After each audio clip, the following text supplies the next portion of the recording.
भयंकर विभत्स वेदनादायक शुणिले लोम टांकुरी जीव।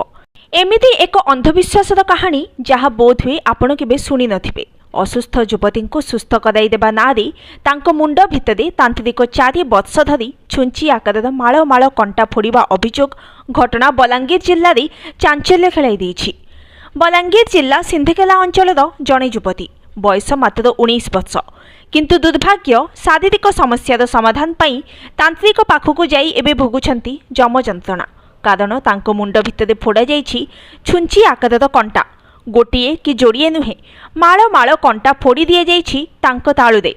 दिने कि अधे नुहे दीर्घ 4 वर्ष धरी असह्य जंत्रणा छटपट हेबा परे एवं सीटी स्कानरु मुंडरे प्राय 10 खंड कंटा थिबा स्पष्ट हेबा परे तांको बलांगीर भीमभोई मेडिकल आज बुर्ला को स्थानांतर कर 2011 मसीहार कथा।